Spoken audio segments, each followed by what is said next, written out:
तो हेलो दोस्तों, अभिज्ञा पाठशाला पर आपका स्वागत है। आज चलेंगे लेकर क्लास 10th का चैप्टर 2 इतिहास में। ये चैप्टर 2 रहेगा भारत में राष्ट्रवाद का उदय। इससे पहले मैं आपको यूरोप में राष्ट्रवाद का उदय पढ़ा चुका हूँ। इस चैप्टर को पढ़ने से पहले, इस वीडियो को देखने से पहले यदि आप उस वीडियो को देख लेते हैं तो ये वीडियो बड़ी आसानी से आपके समझ में आएगी। वैसे भी आप मेरी किसी भी वीडियो को देखेंगे सारी बात आपको समझ में आएगी, क्योंकि मैं बोर्ड पर आपको अपना पुराना अनुभव, वर्षों का अनुभव यहाँ परोसता हूँ। उसी के साथ जो बोर्ड एग्ज़ाम देने जा रहे हैं, बेटा मेहनत में लग जाइए। अपनी परसेंटेज बढ़ानी है। अगर आपका प्रतिशत मार्क ज़्यादा बढ़ता है तो जब तक आप जीते हैं तब तक आप शांत से रहते हैं ना। अगर आपका परसेंटेज मार्क कम रहता है तो आपको हमेशा अपने आप में गिलानी महसूस करनी पड़ती है। अभी तो नहीं होगा, लेकिन जब आप जॉब की भर्ती देखेंगे, जब जॉब के लिए जाएंगे तब आपको समस्या आ सकती है ना। हालांकि उच्च लेवल की परीक्षाओं में परसेंटेज से कोई लेना देना नहीं होता है, लेकिन परसेंटेज से सीधा जुड़ाव होता है विद्यार्थी के मानसिक तौर पर, है ना, मानसिकता से। ठीक है, अगर आपकी परसेंटेज अच्छी बनेगी तो लोगों को लगता है कि आप बहुत अच्छे पढ़ाकू हैं और अच्छी नॉलेज रखते हैं। चलिए आज शुरुआत करते हैं भारत में राष्ट्रवाद का उदय। ठीक है, राष्ट्रवाद क्या होता है? अपने देश से प्रेम करना, यही होता है। जल्दी जल्दी करेंगे, ज़्यादा समय नहीं लेंगे। देखिए, भारत में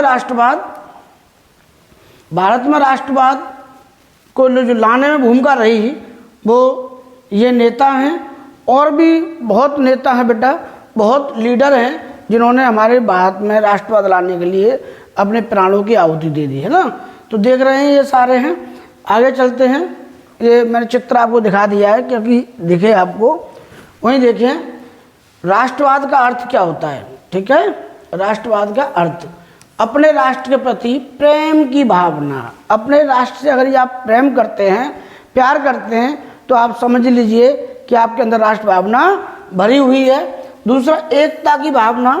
यदि हमारे देश पर कोई हमला करता है तो ना जात देखते, ना बिरादरी देखते, ना कारा, ना गोला, ना लंबा, ना छोटा, ना मोटा, सभी एक होकर और जोर से नारा लगाते भारत माता की जय।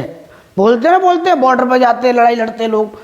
और वैसे भी अगर आम नागरिक को बुलाएंगे तब भी लड़ने को तैयार हो। देश के मामले में ना, देश के मामले में एक समान चेतना, एक समान चेतना। ठीक है, चेतना भी एक समान होती है। ठीक है, सभी सचेत हो जाते हैं, विचार एक हो जाते हैं, बात एक हो जाती है। राष्ट्रवाद की भावना ये होती है। ठीक है, राष्ट्रवाद कहलाती है। यह लोग जो राष्ट्रवादी होते हैं सामाजिक या समान ऐतिहासिक, राजनीतिक व सांस्कृतिक विरासत साझा करते हैं। बिल्कुल सही बात है।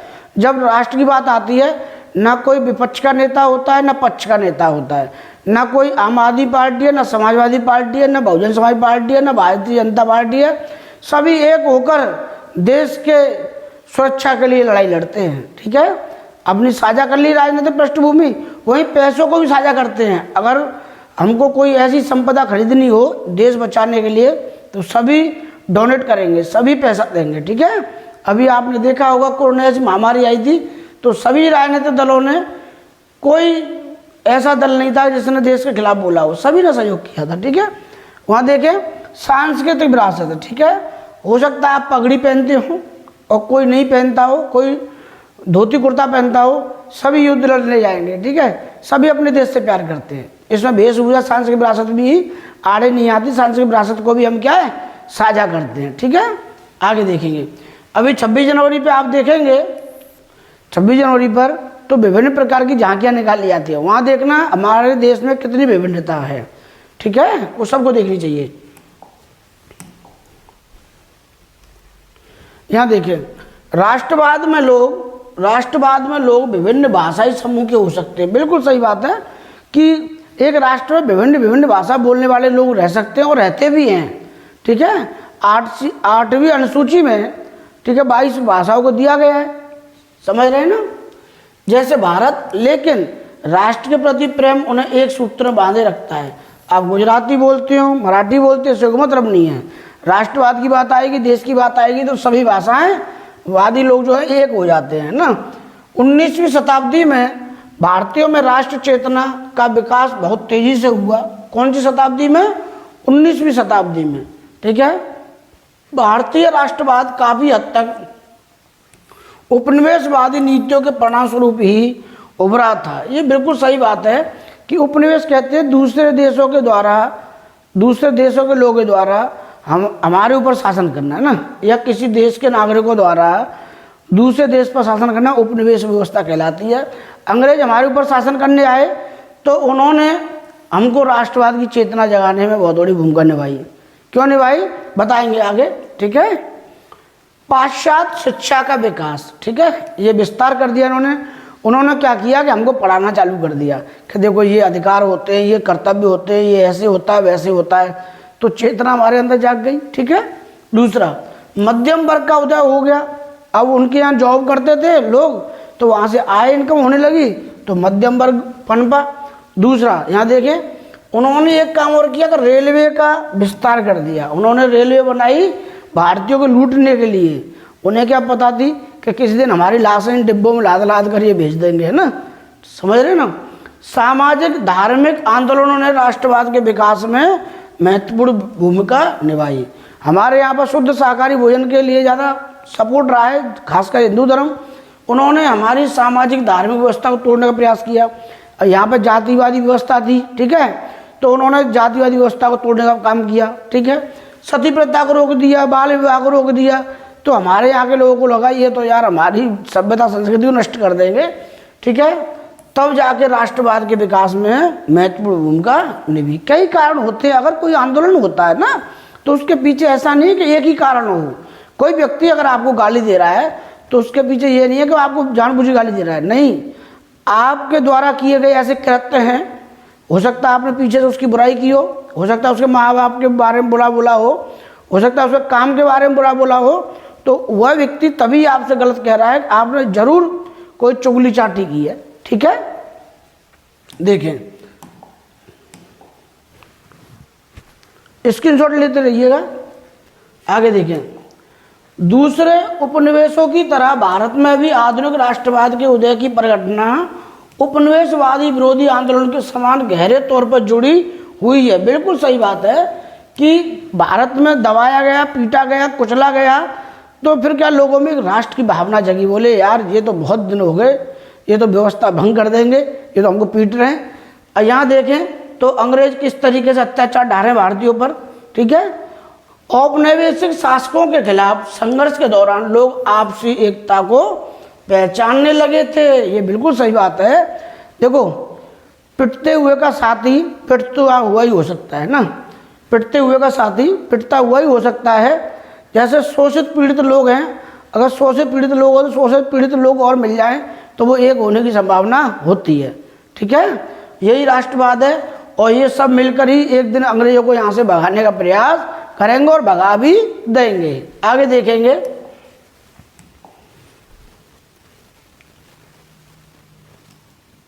देखिए, उत्पीड़न और दमन के साझा भाव ने विभिन्न समूहों को एक दूसरे से बांध दिया, लेकिन हर वर्ग समूह पर औपनिवेशवाद का असर एक जैसा नहीं हुआ। ये बिल्कुल सही बात है कि राष्ट्रवाद में सभी लोग जागे, लेकिन इसका असर हर वर्ग पर एक जैसा नहीं हुआ। कारण उनके अनुभव भी अलग अलग थे। कुछ लोग आज भी देख लो, जब आप अच्छा काम करने जाएंगे तो कुछ तो कहेंगे अरे हमें क्या मतलब पड़ रहा है, चल रहा है चलने दो। और किसी के अंदर इतनी भावना होती नहीं आप ऐसा नहीं होगा, नहीं, काम करना तो करना ही है। कुछ लोग पीछे हट जाएंगे, कुछ लोग वैसे ही बोलेंगे हम तुम्हारे पीछे आगे बढ़ो, ठीक है। तो ऐसा होता है। स्वतंत्रता के मायने भी भिन्न थे। इनके अंदर स्वतंत्रता की अलग थी। वो चाहते थे हमें धार्मिक स्वतंत्रता चाहिए, हमें आर्थिक स्वतंत्रता चाहिए और किसी किसी को तो राजनीतिक स्वतंत्रता चाहिए, ठीक है। महात्मा गांधी के नेतृत्व में कांग्रेस ने इन समूहों को इकट्ठा किया। जो समूह अलग अलग थे ना, इन समूहों को महात्मा गांधी के द्वारा इकट्ठा किया गया और एक विशाल आंदोलन खड़ा किया गया, ठीक है, गांधी जी के नेतृत्व में। परंतु इस एकता ने टकराव के बिंदु भी निहित थे, ठीक, इस एकता में टकराव भी बहुत था, ठीक है। कौन कौन से टकराव थे आगे बताएंगे। देखें, स्क्रीनशॉट लीजिए, ले लिया, चलिए। राष्ट्रवाद को जन्म देने वाले कारक, भारत में राष्ट्रवाद का उदय अनेक कारणों और परिस्थितियों का परिणाम था। बोलते हैं ना, कोई भी घटना होती है, हमने पहले बताया, कोई व्यक्ति आपको बुरा भला बोल रहा है तो उसके पीछे कई कारण होते हैं, एक कारण नहीं जिम्मेदार होता है। जैसे यूरोप में राष्ट्रवाद राष्ट्र राज्यों के उदय से जुड़ा हुआ था। यूरोप में राष्ट्र राज्यों के उदय से जुड़ा हुआ था। यूरोप में जो राष्ट्रवाद हुआ है ना, उस राष्ट्रवाद से भारतीयों का राष्ट्रवाद जुड़ा हुआ था। वो नज़र रखे हुए थे कैसे फ्रांस आज़ाद हो गया, ठीक है। 1789 की बंधुता भाईचारा के ऊपर जो क्रांति थी वो कैसे हुई, कैसे सफल हुआ, ये सारी बातें थी। वहीं भारत वियतनाम जैसे उपनिवेशों में उपनिवेशवाद विरोधी आंदोलन से जुड़ा हुआ था। जैसे भारत जो है, वियतनाम किसी का उपनिवेशवाद था, अंग्रेजों का, तो भारत भी उनसे जुड़ा हुआ था। तो जब वो आज़ाद होने के लिए लड़ाई लड़ सकते हैं तो हम क्यों नहीं, ठीक है। औपनिवेशिक प्रशासन, औपनिवेशिक प्रशासन, अंग्रेजों ने भारतीय ग्रामीण उद्योग और कृषि को पूरी तरह से नष्ट कर दिया था, ठीक है। औपनिवेशिक शासन ने क्या किया कि हमारे यहाँ की जो कृषि थी, गेहूं, गन्ना, चावल, फसल, इसको नष्ट कर दिया और बोलने लगे कि चलो नील की खेती करो, उद्योग धंधे खेती करो, हमें तो मुनाफा चाहिए, हमें तो पैसा चाहिए, हमें यहाँ से जाने दो, हम यहाँ झोंपड़ी डालने नहीं आए हैं। अंग्रेजों से पहले जो भी शासक आए उन्होंने क्या किया, उन्होंने यहाँ पर झोंपड़ी डाली और यहाँ पर रहने लगे, ठीक है, यहाँ पर रहने लगे थे, ठीक है। उन्होंने यहाँ पर पारिवारिक पृष्ठभूमि बना ली थी और यहीं के रह गए। जैसे मुगल हुए, जो आज ही मुगल सल्तनत के यहाँ पे देखे स्थापना कितने बने हुए हैं। अंग्रेजों ने क्या था कि यहाँ से पैसा कमाओ बस, ठीक है।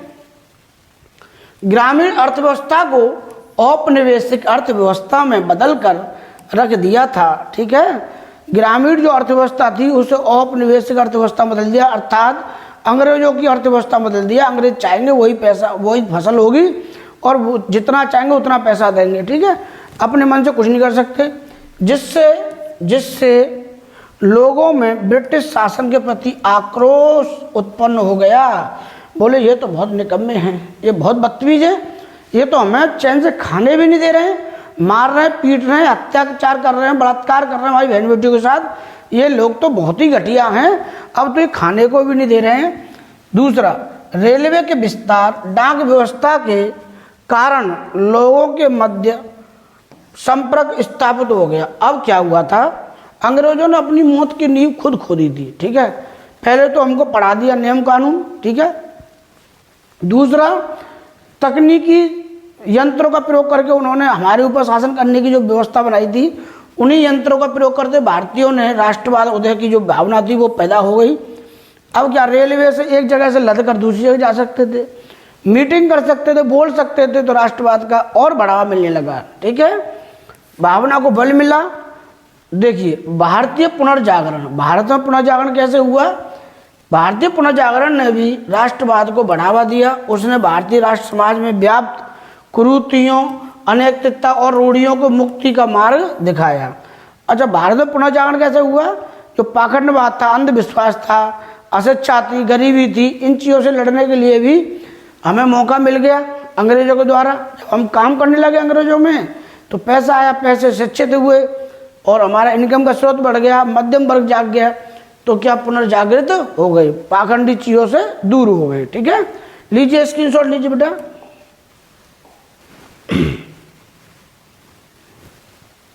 यहाँ देखें, प्रथम विश्व युद्ध, खिलाफत तथा असहयोग। प्रथम विश्व युद्ध, खिलाफत तथा असहयोग। प्रथम विश्व युद्ध के बाद भारत में 1919 से 1922 तक दो आंदोलन चलाए गए। पहला था खिलाफत आंदोलन और दूसरा था आपका असहयोग आंदोलन। अंग्रेजों द्वारा मुसलमानों के नेता खलीफा को पद से हटाने पर मुसलमान नाराज हो गए, ठीक है। मुसलमानों का सबसे बड़ा पद माना गया था मोहम्मद साहब पैगंबर साहब के बाद खलीफा, और खलीफा को अंग्रेजों ने हटा दिया, अपने पद से ही हटा दिया, खलीफा पद को ही समाप्त कर दिया। इससे मुस्लिम भाई बहुत नाराज हो गए, ठीक है, नाराज हो गए। तथा 1919 में मोहम्मद अली, शौकत अली, मौलाना आज़ाद, हकीम अजमल खान, असरत मोहानी के नेतृत्व में खिलाफत कमेटी का गठन किया गया। खिलाफत कमेटी का गठन किया गया, ठीक है, क्योंकि खलीफा को हटा दिया था। सत्याग्रह की सफलता ने खुश होकर गांधी जी ने असहयोग आंदोलन शुरू कर दिया। ठीक है, रॉलेट एक्ट की सफलता मिल गई थी, उसमें खुश होकर गांधी जी ने असहयोग आंदोलन शुरू किया, जिससे असहयोग और खिलाफत मिलकर दो धार्मिक समुदाय अंग्रेजी सरकार का अंत कर देंगे। ठीक है, इधर हिंदुओं द्वारा चलाया जा रहा था असहयोग आंदोलन, उधर मुस्लिमों द्वारा चलाया था क्या, खिलाफत आंदोलन, खिलाफत आंदोलन। ठीक है, तो ये सारी चीजें थी। आगे देखें, नोट कीजिए आप, स्क्रीनशॉट ले लिया।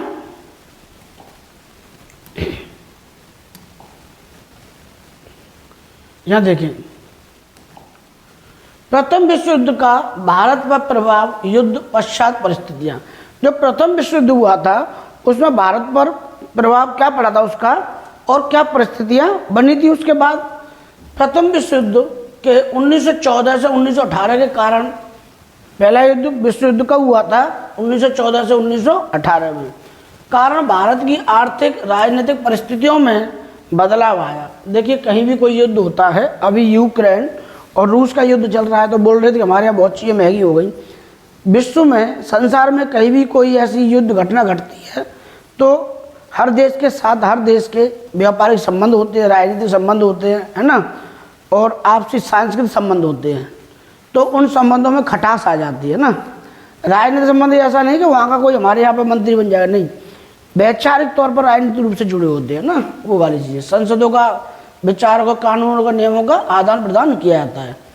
इस युद्ध में अंग्रेजों ने भारतीयों की अनुमति के बिना भारत को युद्ध में अपना सहयोगी घोषित कर दिया। यही बड़ी विडंबना हो गई कि प्रथम विश्व युद्ध हो रहा था, अंग्रेजों ने क्या कहा प्रथम विश्व युद्ध में कि भारत हमारे साथ है और हम, भारत हमारी ओर से लड़ेगा। तो भारतीयों को ये बात बहुत बुरी लगी, बोले हम दुनिया की मुसीबतों में क्यों पड़ने लगे, हमें अपने यहाँ से तुम चैन नहीं लगने दे रहे हो, हमें और भेज रहे हो दूसरों के यहाँ पर।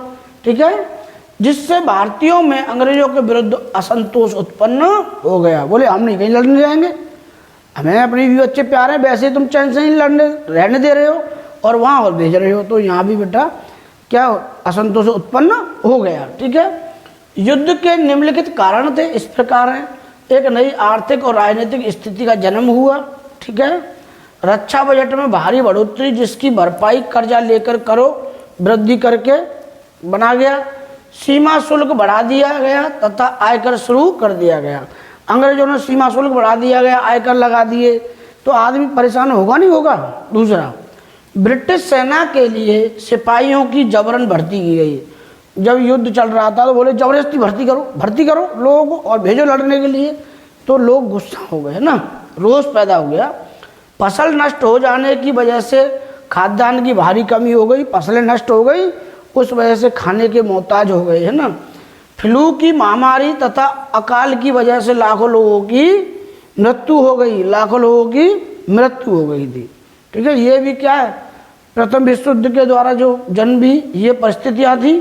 ठीक है, तब भी हमारे यहाँ राष्ट्रवाद उदय होने के ये भी कारण हैं। आगे देखें, स्क्रीनशॉट लीजिए आप।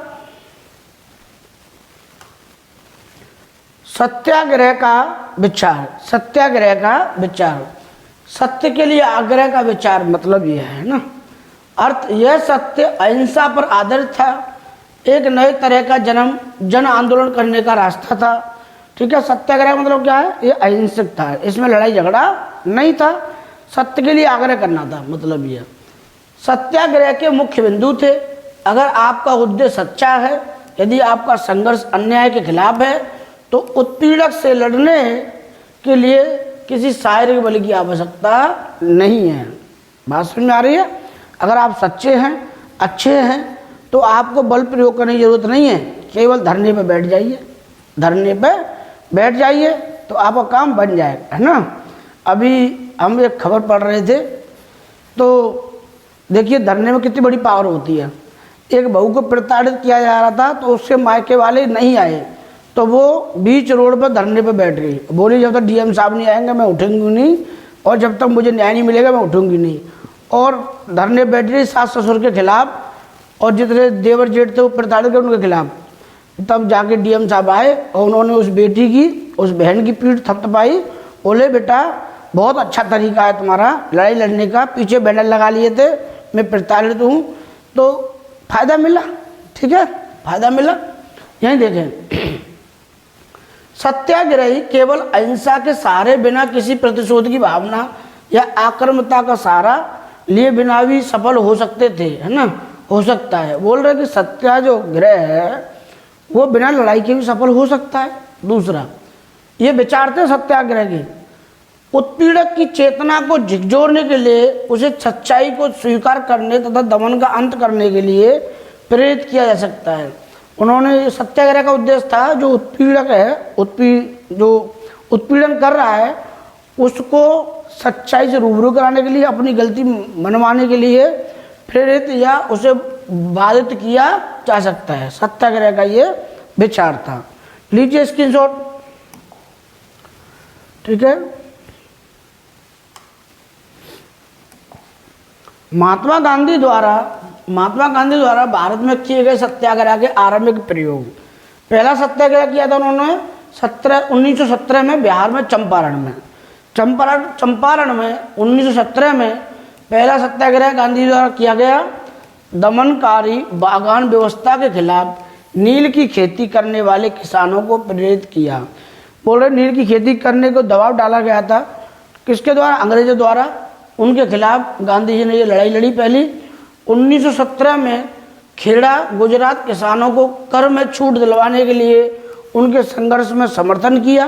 किसने? गांधी जी ने। फसल खराब हो जाने पर प्लेग महामारी के कारण किसान लगान चुकाने की हालत में नहीं थे, इसलिए खेड़ा सत्याग्रह 1917 में हुआ था। वहीं देखें, अहमदाबाद गुजरात 1918 में कपड़ा कारखाने में काम करने वाले मजदूरों के समर्थन में सत्याग्रह का आंदोलन भी किया गया। सत्याग्रही आंदोलन, ठीक है, पहला चंपारण, दूसरा खेड़ा, तीसरा आपका अहमदाबाद में। ठीक है, अहमदाबाद में किया गया था। स्क्रीनशॉट लीजिए बेटा जल्दी से और देखेंगे कौन कौन सत्याग्रह। देखिए, इन आंदोलनों ने बदली देश की तस्वीर। इन आंदोलनों ने बदली देश की तस्वीर। कौन कौन से आंदोलन है देखें। आंदोलन और वर्ष है चंपारण 1917, असहयोग आंदोलन 1920 और 22 के बीच चला था। नमक सत्याग्रह 1930 में, छुआछूत विरोधी आंदोलन 1932 से 33 और भारत छोड़ो आंदोलन 1942। ये आंदोलन है, इनकी डेट लिख लीजिएगा। ठीक है, चलें आगे चलते हैं।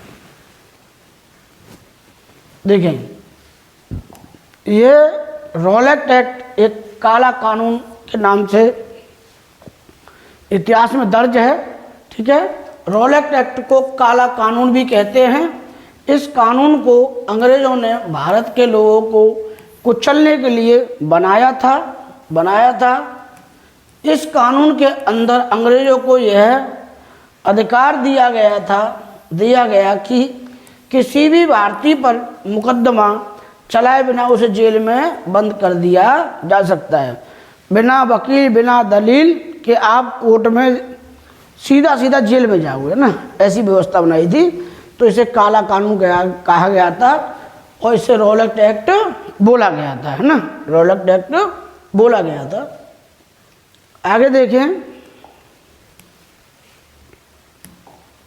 रॉलेट एक्ट के मुख्य प्रावधान कौन से हैं?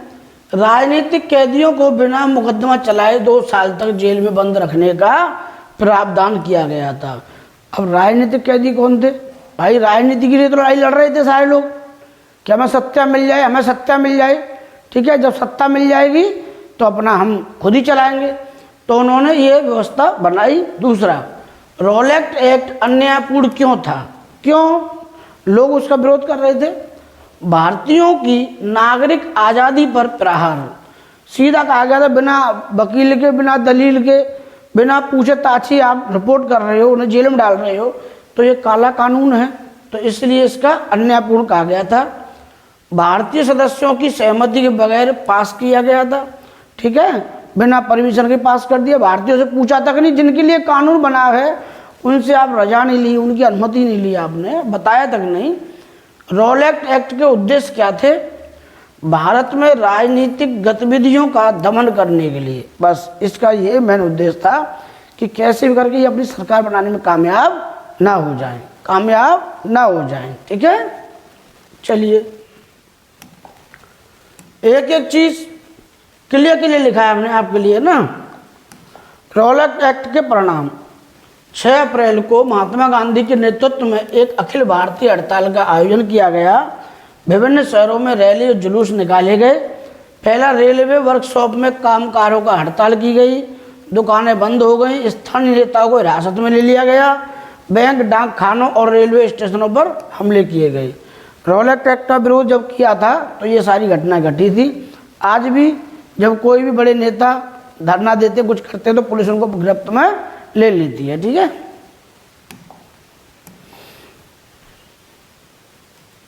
यहां देखिए जलियांवाला हत्याकांड। मुख्य घटना है 13 अप्रैल 1919 को अमृतसर में घटित हुआ। सैफुद्दीन और डॉक्टर सत्यपाल किचलू की गिरफ्तारी का रॉलेट एक्ट कानून विरोध प्रकट करने के लिए एकत्रित हुए थे। जो रॉलेट एक्ट आया था, ठीक है, रॉलेट एक्ट आया था, उसके विरोध में ये नेता लड़ाई लड़ रहे थे। तो क्या हुआ, शहर से बाहर होने के कारण वहाँ जुटे लोगों को ये पता नहीं था कि इलाके में मार्शल लॉ लागू किया जा चुका था। मार्शल लॉ लगा हुआ था उस समय। ठीक है, इसका विरोध चल रहा था रॉलेट एक्ट का, और मार्शल लॉ लगा हुआ था। शहर के बाहर होने के कारण उनको पता नहीं था। आज की तरह कोई मोबाइल थोड़े ना थे कि पता पड़ जाए नेट की तरह। जनरल डायर वहाँ पहुँचा, मैदान से बाहर निकलने के सभी रास्ते बंद कर दिए तथा भीड़ पर अंधाधुंध गोलियां चला दी। सैकड़ों लोग मारे गए। अभी आपको तस्वीर में दिखाएंगे कि जलियांवाला हत्याकांड में कितने लोग मरे थे, क्या हालत थी। ठीक है, देखिए ये व्यवस्था थी, है ना, ये व्यवस्था थी। कैसे इधर से गोली चल रही है, कैसे इधर से गोली चल रही है, और ये लोग निहत्थे मारे गए। ठीक है, निहत्थे मारे गए। बात समझ में आ रही है। इधर सबसे बंद है, इधर से एक रास्ता था, गेट था, ये वाला गेट था, इसको भी इन्होंने बंद कर दिया था। एक जासूस ने, अपने भारतीयों ने ही जासूसी की थी इन्हें मरवाने के लिए। समझ रहे हो ना, जासूस अपनों में ही पाए जाते हैं। ठीक है, गद्दार।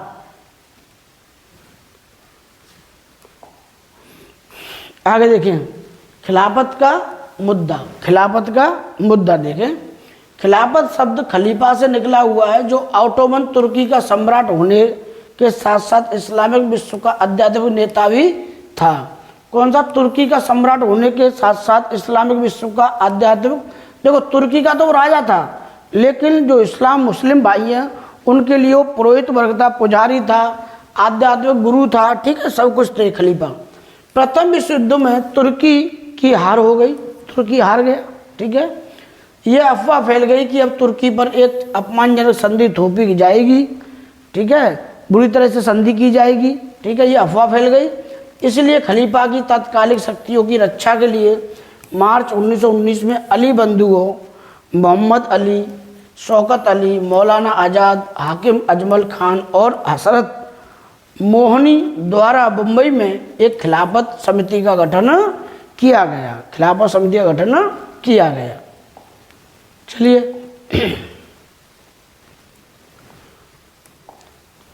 महात्मा गांधी ने क्यों खिलाफत का मुद्दा उठाया? रॉलेट एक्ट की असफलता के बाद, ठीक है, रॉलेट एक्ट की असफलता के बाद महात्मा गांधी पूरे भारत में और भी ज़्यादा जनाधार वाला आंदोलन खड़ा करना चाहते थे। ठीक है, महात्मा गांधी का पहले और व्यापक राजनीतिक अभियान खिलाफत आंदोलन में भाग लेना था। ठीक है, वो चाह रहे थे कि हिंदू और मुस्लिम एक हो जाएं, इसलिए उन्होंने खिलाफत आंदोलन का समर्थन कर दिया था। असहयोग आंदोलन तो वो चला ही रहे थे, सत्याग्रह वो कर ही रहे थे। यहीं देखें, उन्हें विश्वास था कि बिना हिंदू और मुस्लिम को एक दूसरे के समीप लाए ऐसा कोई अखिल भारतीय आंदोलन खड़ा नहीं किया जा सकता। इसलिए उन्होंने खिलाफत का मुद्दा उठाया ताकि भारत को जल्द ही स्वतंत्रता मिल जाए। आज आप भी देख सकते हो, हर पार्टी दलितों पर अपनी राजनीति करना चाहती है, मुसलमानों पर राजनीति करना चाहती है ना, उन दोनों को अपने पक्ष में लाना चाहती हैं, क्योंकि ये दोनों जिस पक्ष में चलेंगे वही सरकार बना देंगे, वही सरकार बना देंगे। ऐसे ही वहाँ पर था कि अगर ये दोनों मिल जाएं, हिंदू मुस्लिम, तो अंग्रेजों को खदेड़ने में हमें ज़्यादा देर नहीं लगेगी। यही भी विचारधारा थी। देखें आगे, ठीक है। असहयोग आंदोलन जनवरी 1921 से 1922 तक असहयोग आंदोलन। असहयोग क्यों लाया गया? भारत में ब्रिटिश शासन की स्थापना भारतीयों के सहयोग से हुई थी, ठीक है। भारत में जो ब्रिटिश शासन आया था उसमें भारतीयों का सहयोग था, ठीक है। यदि भारतीय अपना सहयोग वापस ले ले तो ब्रिटिश शासन रह जाएगा, मतलब नष्ट हो जाएगा, ठीक है। भाई शासन चलाने वाले ही भारतीय थे, वो तो केवल ऑर्डर दे रहे थे, और हम उन्हें लागू कर रहे थे। हमारे लोग हम पर शासन कर रहे थे। हमें प्रताड़ित कौन कर रहा था? अंग्रेज नहीं मारते थे, यहीं में से कुछ लोग चुन लेते थे, बोले अटक कर दो, ठीक है। असहयोग आंदोलन के चरण। सरकार द्वारा दी गई पावर पदवियाँ, ठीक है, जो पदवी दी गई थी, ठीक है, उन पदवियों को लौटाना, सरकारी नौकरी, सेना, पुलिस, विद्यार्थियों द्वारा स्कूल कॉलेज न जाना, वकीलों का इस्तीफा देना, अदालत तथा विदेशी वस्तुओं का बहिष्कार, व्यापक सविनय अवज्ञा आंदोलन। असहयोग आंदोलन के चरण ये थे कि उन्होंने सब कुछ उपाधि लौटा दी, पदवी लौटा दी, स्कूल नहीं जा रहे थे, वकील वकालत नहीं कर रहे थे, ठीक है। विदेशी वस्तुओं का क्या है, बोले कि हम नहीं पहनेंगे इनको, है ना। असहयोग आंदोलन से संबंधित कांग्रेसी अधिवेशन, ठीक है, 1920 में असहयोग पर स्वीकृत अन्य नेताओं द्वारा किया गया। 1920 स्वीकृति पर मोहर, इसकी शुरुआत पर सहमति। विभिन्न सामाजिक समूह जिन्होंने भाग लिया शहरों में, मध्यम वर्ग, विद्यार्थी, शिक्षक, वकील। इसमें वकील, मध्यम वर्ग, शिक्षक और विद्यार्थियों ने भाग लिया। ग्रामीण इलाके में किसान व आदिवासी बागवानों में मजदूर भी आए, ठीक है, मजदूर भी आए। आंदोलन के दोहरे लक्ष्य, एक तो स्वराज की प्राप्ति चाहते थे हम लोग, है ना, आंदोलन किया कि अपना राज हो। खिलाफत के मुद्दे को समर्थन, ताकि हिंदू मुस्लिम एकता लाई जा सके। असहयोग आंदोलन का जो मुख्य उद्देश्य था वो खिलाफत आंदोलन को समर्थन देना था, ताकि मुस्लिम लोग हमारे पक्ष में आ जाएं। खिलाफत के मुद्दे को समर्थन, ताकि हिंदू मुस्लिम एकता लाई जाए। आंदोलनों की समाप्ति, अब आंदोलन जो हुई थी समाप्ति फरवरी 1922 में महात्मा गांधी ने आंदोलन को वापस ले लिया गया, क्योंकि चोरी चोरा कांड में हिंसक घटना हो गई थी, है ना। क्या हुआ था? हिंसक घटना हुई थी, हमारे भारतीयों ने पुलिस वालों को जिंदा जला दिया था, ठीक है, चोरा चोरी जगह पर, इसीलिए इसका नाम चोरा चोरी है ना। आगे चलें।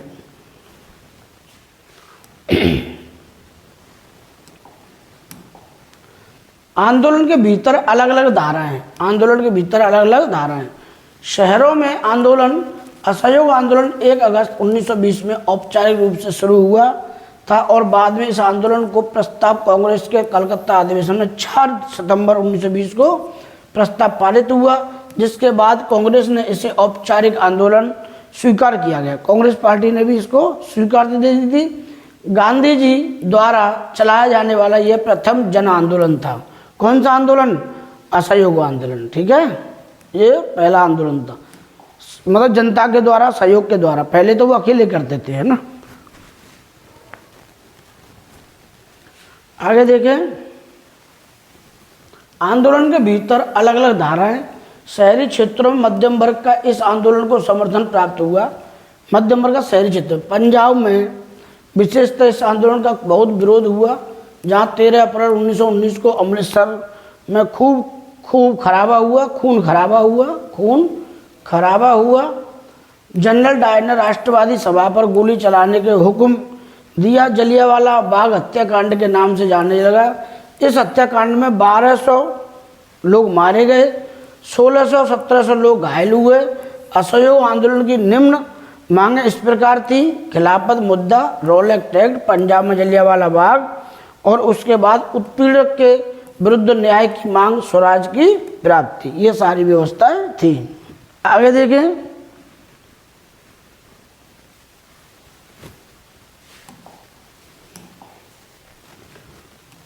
ठीक है, आगे देखें। आंदोलन की शुरुआत इसी में आगे है क्रम में। आंदोलन की शुरुआत शहरी मध्यम वर्ग की हिस्सेदारी के साथ हुई थी। हजारों विद्यार्थियों ने स्कूल कॉलेज छोड़ दिए। हेडमास्टरों और शिक्षकों ने इस्तीफे दिए, सौंप दिए। वकीलों ने मुकदमा लड़ना बंद कर दिया। मद्रास के अलावा ज़्यादातर प्रांतों में परिषद चुनावों का बहिष्कार किया गया। मद्रास में गैर ब्राह्मणों द्वारा बनाई गई जस्टिस पार्टी का मानना था कि काउंसिल में प्रवेश के जरिए उन्हें अधिकार मिल सकते हैं जो सामान्य रूप से केवल ब्राह्मणों को मिल पाते हैं। इसलिए इस पार्टी ने चुनावों का बहिष्कार नहीं किया। ठीक है, नहीं किया। आगे चलिए। आंदोलन के भीतर जो अलग अलग था उसमें और भी है आगे। आर्थिक मोर्चे पर असहयोग का असर ज़्यादा नाटकीय रहा। आर्थिक मोर्चे पर इस आंदोलन का असर बहुत ही कम रहा, नाटकीय तरह रहा। विदेशी सामानों का बहिष्कार किया गया।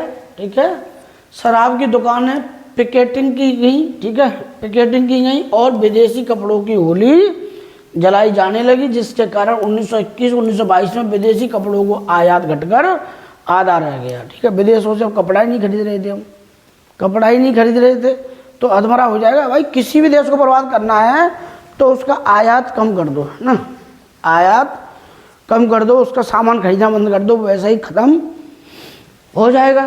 ठीक है, अभी रात का 1 बज रहा है ना और मैं आपके लिए वीडियो बना रहा हूँ कि मेरे प्यारे बच्चे जो मुझसे जुड़े हुए हैं वो कुछ अच्छा सीख सकें ना।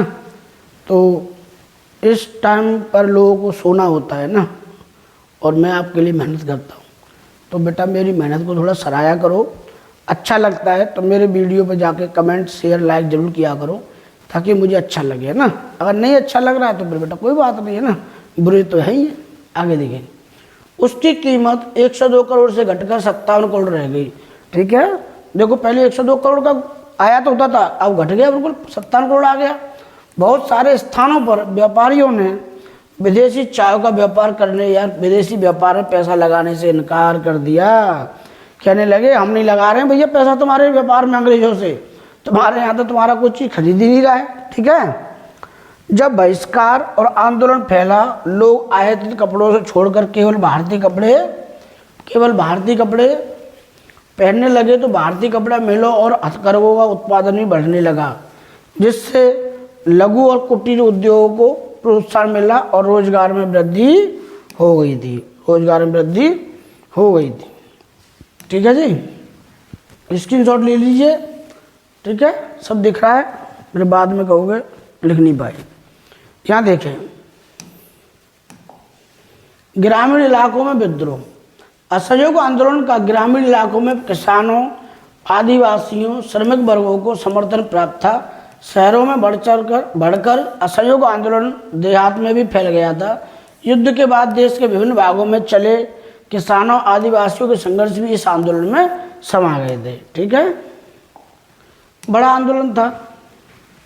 1 अगस्त 1920। देखिए क्या हुआ कि अवध में सन्यासी बाबा रामचंद्र किसानों को नेतृत्व कर रहे थे। बाबा रामचंद्र इससे पहले फिजी में गिरमिटिया मजदूर के तौर पर काम कर चुके थे। किसानों को बेगार करनी पड़ती थी। पट्टेदार के तौर पर उनके पट्टे निश्चित नहीं होते थे। किसानों की मांग थी कि लगान कम किया जाए, बेगार खत्म हो, दमनकारी जमींदारों का सामाजिक बहिष्कार किया जाए।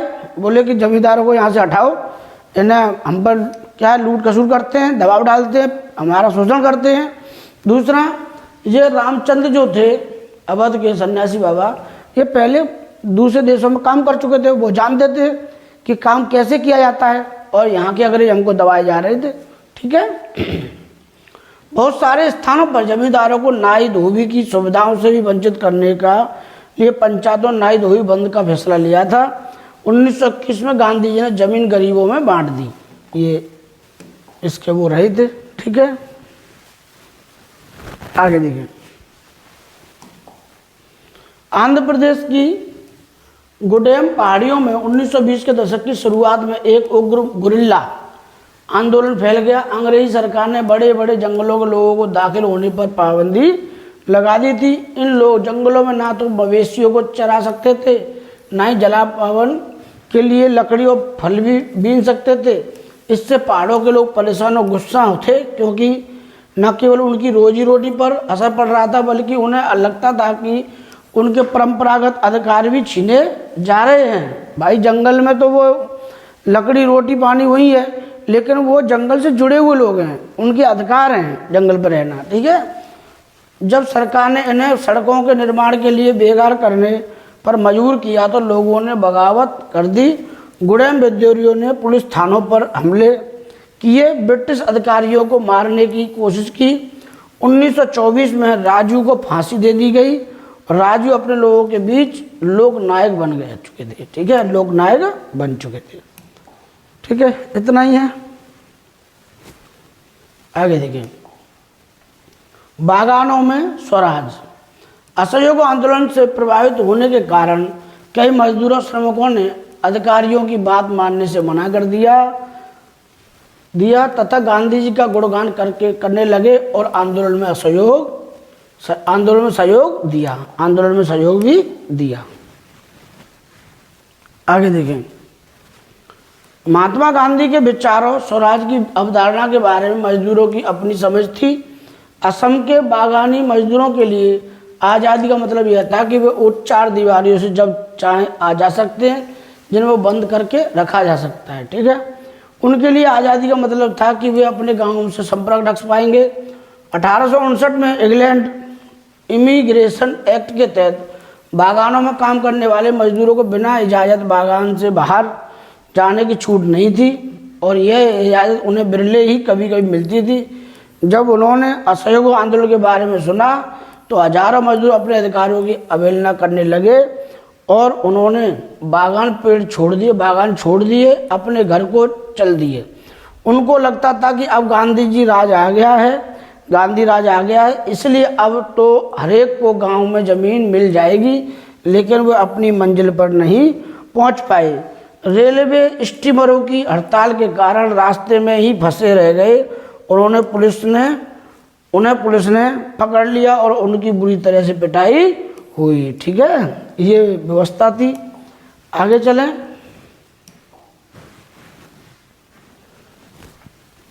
सभी ने अवज्ञा की ओर, मतलब विनय के द्वारा अवज्ञा कर रहे हैं ना, सभी ने अवज्ञा द्वारा।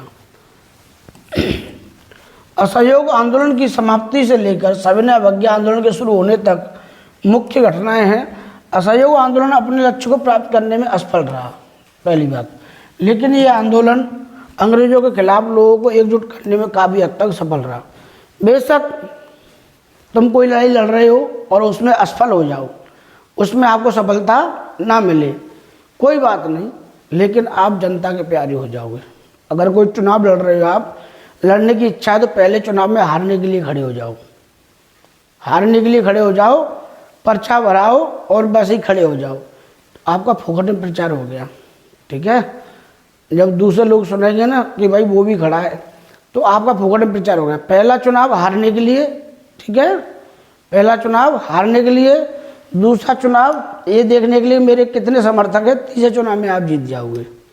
ये बेसिक फंडा है, ठीक है। अगर ज़्यादा मेहनत कर लोगे, वहाँ खड़े होते हैं, कब क्या जीतना है, वहाँ आपको चलना पड़ेगा अपनी, ठीक है जी। 8 साल के बाद 1930 कांग्रेस द्वारा एक जन आंदोलन का आह्वान किया गया, जिसे सविनय अवज्ञा आंदोलन के नाम से जाना जाता है। असहयोग आंदोलन को वापस लेने के बाद भारतीय परिस्थितियों में बदलाव और समस्याओं के प्रति सरकार के ना बदलने के कारण सविनय अवज्ञा आंदोलन शुरू किया गया, ठीक है। 1930 में चला था, वो 1920 में चला था। असहयोग आंदोलन 1920 में और ये 1930 में। आगे देखें, फरवरी 1922 गांधी द्वारा असहयोग आंदोलन को वापस ले लिया गया था, वापस लेना था। प्रांतीय परिषद चुनाव में हिस्सा लेने के लेकर कांग्रेस ने नेताओं में आपसी मतभेद थे। CR दास, चतुर्थ दास तथा मोतीलाल नेहरू द्वारा स्वराज पार्टी 1923 का गठन किया गया ताकि प्रांतीय परिषद चुनाव में हिस्सा ले सकें। जो प्रांतों में चुनाव हो रहे थे उनमें हिस्सा ले सकें, इसलिए CR दास और पंडित मोतीलाल नेहरू ने एक पार्टी बनाई थी जिसका नाम था, क्या था, स्वराज पार्टी, है ना, बनाई थी। विश्वव्यापी आर्थिक मंदी की वजह से कृषि उत्पादक की कीमतों में भारी गिरावट आ गई। ग्रामीण इलाकों में भारी उथल पुथल हुई थी। ठीक है। 1927 में ब्रिटेन में साइमन कमीशन का गठन ताकि भारत में संवैधानिक व्यवस्था की कार्यशैली का अध्ययन किया जा सके। 1928 में साइमन कमीशन का भारत आना, पूरे भारत में विरोध प्रदर्शन। 1929 में लॉर्ड इरविन द्वारा डोमिनिक स्टेट्स का ऐलान किया गया।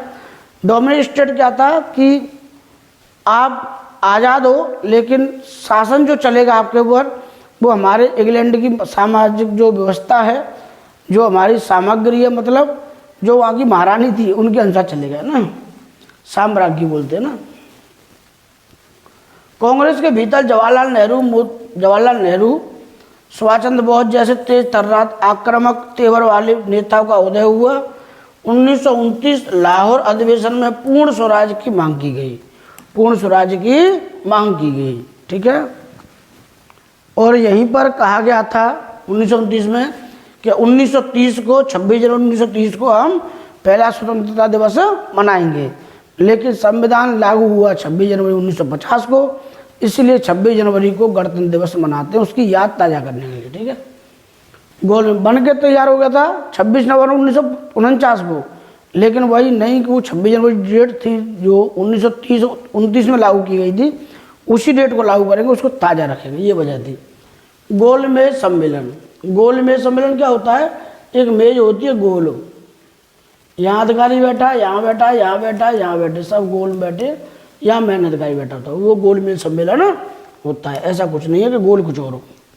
गोलमेज सम्मेलन नमक यात्रा से अंग्रेजों को यह एहसास हो गया कि वह अब भारत में ज़्यादा दिन तक नहीं टिक सकते। जो नमक सत्याग्रह चलाया था गांधी जी ने, उस सत्याग्रह से ये पता पड़ गया अंग्रेजों को अब ज़्यादा दिन तक हम यहाँ नहीं रह सकते। अर्थात भारतीयों को भी प्रशासन में हिस्सा देना पड़ेगा। इसी लक्ष्य को ध्यान में रखकर अंग्रेजी सरकार के द्वारा लंदन में गोलमेज सम्मेलन का आयोजन किया गया। यह सम्मेलन मई 1930 में साइमन आयोग के द्वारा प्रस्तुत की गई रिपोर्ट के आधार पर किया गया था। जो साइमन कमीशन आया था भारत की जो संवैधानिक व्यवस्था देखने के लिए, उसने रिपोर्ट वहाँ पेश की। उसने कहा कि देखो साहब ये व्यवस्था है, तो उसके लिए गोलमेज सम्मेलन रखा गया।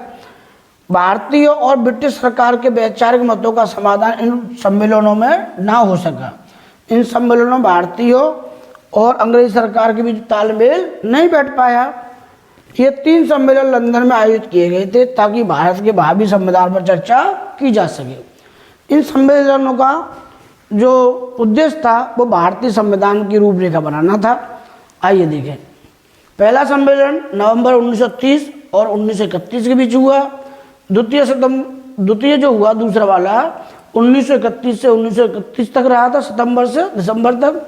दूसरा नवंबर से 1932, 1930, 31, 32, ऐसे याद रख लेना। ठीक है।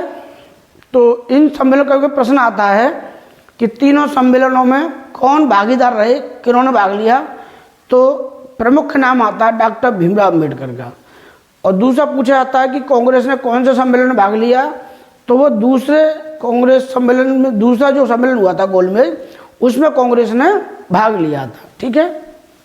आगे देखें।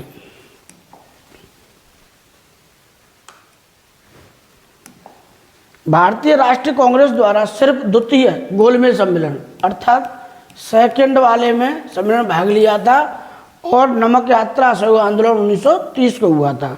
इसमें भाग लेने प्रतिनिधि बन के कौन गए थे? महात्मा गांधी जी। महात्मा गांधी जी और अंबेडकर जी के बीच वहाँ विवाद हो गया। महात्मा गांधी जी ने कहा था कि देश के लिए मैं लड़ना चाहता हूँ, लेकिन अंबेडकर ने यहाँ पर एक ऐसी बात कह दी, गांधी जी को वहाँ से हार के आना पड़ा था। अंबेडकर जी कहने लगे कि देश तो आज़ाद हो जाएगा गोरों से, ठीक है, लेकिन जाति व्यवस्था वहाँ तब भी रहेगी, इसलिए हमें संविधान ऐसा चाहिए जो मानवता रूपी हो, विचारधारा रूपी हो। अंबेडकर जी कहने लगे थे कि मैं दलित पिछड़ों शोषित के लिए अलग से मैं आरक्षण चाहता हूँ, अलग से सीटें चाहता हूँ। अर्थात उनका कहना था कि जनरल और एससी का कैंडिडेट खड़े होते हैं, ठीक है। तो एससी का जो कैंडिडेट है वो एससी की वोट भी ले सकता है, एससी की वोट एससी डालेगा, ठीक है। एससी की वोट जो है वो एससी को जाएंगी, प्लस एससी की वोट जनरल वाले को भी जाएंगी, है ना। हम अपना कैंडिडेट अपनी बिरादरी का चुनेंगे, उस एससी का चुनेंगे, एससी की वोट एससी को जाएंगी, और उसी के साथ एससी वाला है जनरल को डाल सकता है, लेकिन जनरल वाला एससी को नहीं डालेगा। ये व्यवस्था की थी, है ना। इस व्यवस्था को गांधी जी ने नहीं माना, ठीक है। और गांधी जी को भीमराव अम्बेडकर के सामने हार मार के आनी पड़ी, और वो वहाँ से बहुत मुँह लटका सा लेके आए थे, बहुत बुरी तरीके से। अम्बेडकर जी एक विद्वान व्यक्ति थे, पंडित जवाहरलाल नेहरू, है ना, सुभाष चंद्र बोस, ये लोग बहुत विद्वान थे। ये लोग, इनके अंदर टीच थी, इनके सामने टिकने के लिए बहुत पढ़ाई करनी पड़ती। और गांधी जी तो हाई स्कूल में फेल हुए थे, ठीक है, तो आप समझ सकते हो। अच्छा, गांधी जी ऐसा व्यक्तित्व है कि जिन्होंने देश के लिए काम किए, है ना, आंदोलन द्वारा जनता को इकट्ठा किया, राष्ट्रीय चेतना जगाई, लेकिन आज वर्तमान युग में गांधी जी को कोई नहीं चाहता है, ठीक है। कोई पार्टी नहीं चाहती है, ना कोई वर्ग चाहता है, ठीक है। बीजेपी सरकार जो है वो उनका पुतला फूंकती है, ठीक है। क्षत्रिय समाज जो है उनका पुतला फूंकता है, दलित समाज तो उनको गाली देता है कि इन्होंने हमारे साथ बहुत गलत किया, हमारे आरक्षण छुड़ा लिए, हमारा ये कर दिया। बात समझ में आई?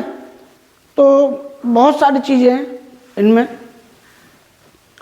पृष्ठभूमि, औपनिवेशिक स्वराज की मांग पर ध्यान न देना, ठीक है। पृष्ठभूमि क्या थी? औपनिवेशिक स्वराज की मांग पर ध्यान न देना, पूर्ण स्वराज की मांग। अच्छा, हमारे भारतीयों ने पूर्ण स्वराज की मांग रखी थी, ठीक है। देश की आंतरिक स्थिति खराब होना, गांधी जी की 11 शर्तों पर लॉर्ड इरविन का ध्यान न देना, ये सभी सविनय अवज्ञा आंदोलन की शुरुआत के कारण बने थे। ये सविनय अवज्ञा के कारण बने थे, ठीक है। चलिए यहाँ देखिए, जनवरी 1930 में महात्मा गांधी ने लॉर्ड इरविन के समक्ष अपनी 11 मांगे रखी। ये मांगे उद्योगपतियों से लेकर किसान तक विभिन्न तबके से जुड़ी हुई थी। इनमें सबसे महत्वपूर्ण मांग नमक कर को खत्म करने की थी। सबसे पहली मांग थी कि नमक पर टैक्स हटा दो, ये तो भाई हमारा नमक हलाली ऐसे कर रहे हो, तो मैं अन्य टैक्स नहीं हटा रहे हो।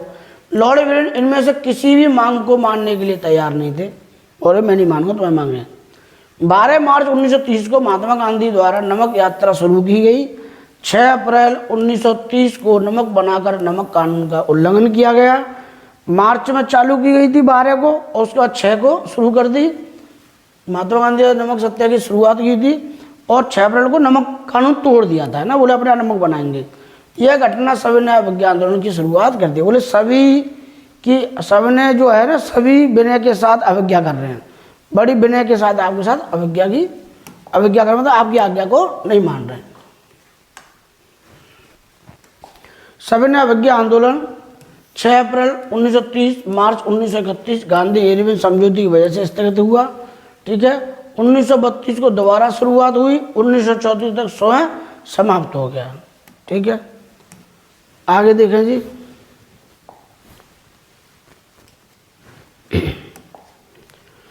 मुख्य घटना, देश के विभिन्न हिस्सों में नमक कानून का उल्लंघन, ठीक है। विदेशी वस्तुओं का बहिष्कार किया गया, शराब की दुकानों को पिकेटिंग की गई, वन कानूनों का उल्लंघन हुआ। ब्रिटिश सरकार की प्रतिक्रिया, कांग्रेस नेताओं को हिरासत में लिया गया, निर्मम दमन, शांतिपूर्ण सत्याग्रह पर आक्रमण, महिलाओं व बच्चों की पिटाई, लगभग 1 लाख गिरफ्तार सविनय अवज्ञा आंदोलन में, ठीक है जी। आंदोलन में भाग लेने वाले अमीर किसान ऊंचे लगान के विरोध में, अमीर किसान लागू हुए किसमें, ऊंचे लगान लगे थे, इसलिए गरीब किसान ऊंचा भाड़ा था, ऊंचा लगान देने के संबंध में, ठीक है, लोग जुड़े थे। हर किसी का अपना हित होता है, हर किसी का अपना हित होता है। व्यवसायी वर्ग औपनिवेशिक सरकार की व्यवसायिक नीतियों के खिलाफ था। जो वैश्य वर्ग था, बनिया वर्ग था, वो जो धंधा करने वाले लोग थे, उन्होंने ऐसी व्यवस्था बना दी थी, धंधा नहीं कर पाए, इसलिए वो साथ में जुड़े। महिलाएं महात्मा गांधी के प्रेरित होकर गई थी। अच्छा, महिलाएं क्यों जुड़ी? महिलाएं महात्मा गांधी ने प्रेरित की थी, इसलिए जुड़ी। कुछ स्थानों पर मजदूर भी थे। यह कैसे असहयोग आंदोलन से अलग था? असहयोग आंदोलन में लक्ष्य स्वराज, इस पूर्ण स्वराज था, ठीक है। असहयोग आंदोलन से ये अलग कैसे था, इसमें पूर्ण स्वराज मांग रहे थे, उसमें स्वराज था। इसमें बोल रहे पूरा स्वराज चाहिए हमको, है ना, मतलब स्वराज मतलब पूरी तरह स्वतंत्र चाहिए। असहयोग में कानून का उल्लंघन शामिल नहीं था, जबकि इस आंदोलन में कानून तोड़ना शामिल था। ठीक है, असहयोग में कोई कानून नहीं तोड़ा था, लेकिन यहाँ कानून तोड़ा था नमक बनाकर गांधी जी ने। आगे देखें जी, सबने अवज्ञा आंदोलन की सीमाएं थी, अनुसूचित की भागीदारी नहीं थी, क्योंकि लंबे समय से कांग्रेस इनके हितों की अनदेखी कर रही थी ना। अच्छा, अनुसूचित लोग इसमें नहीं जुड़े क्योंकि कांग्रेस इनकी अनदेखी कर रही थी।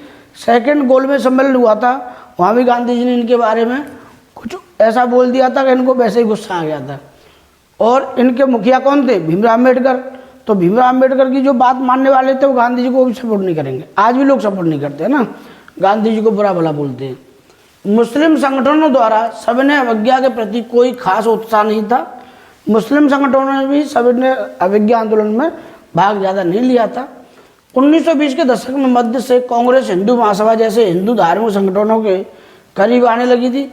अच्छा, कांग्रेस से मुस्लिम लोग क्यों दूर हो गए, क्योंकि कांग्रेस अब हिंदुओं की बोलबाला करने लगी थी, हिंदुओं के संगठनों से ज़्यादा जुड़ गई थी, इसलिए मुस्लिम लोग दूर हो गए थे। दोनों समुदायों के बीच संदेह और अविश्वास का माहौल बना हुआ था। ठीक है, हिंदू बोल रहे कि यार ये मामला गड़बड़ कर देंगे, मुसलमान बोल रहे नहीं यार बेकार है, इनसे दूर रहो, है ना, ये वाली बात थी।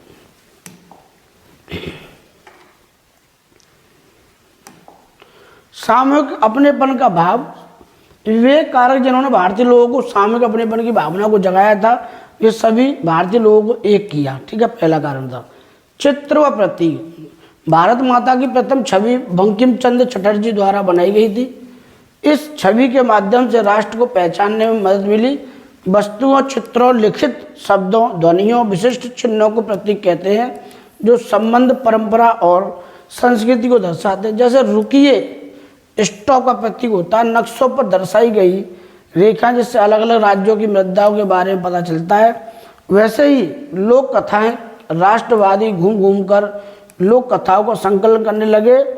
कथाएं परंपरागत संस्कृति की सही तस्वीर पेश करती थी, अपनी राष्ट्रीय पहचान को ढूंढने, अतीत में गौरव का भाव पैदा करती थी। लोक कथाओं में पशु पक्षियों, सुर असुर, देव परियों, मानवीकरण, चमत्कार आदि होने के बावजूद मनुष्य के सुख दुख तथा अभिलाषाओं की तृप्ति की निहित रहती थी। ये सभी कारक थे भारतीयों को राष्ट्रवाद में पैदा करने के लिए, राष्ट्रवाद में डालने के लिए। हमने पहले बताया था कोई भी चिन्ह हो सकता है, राष्ट्रवाद को बढ़ावा देने के चिन्ह हो सकता है, मुद्रा हो सकती है, पक्षी हो सकता है, पशु हो सकता है, राष्ट्र नाम रख दो बस।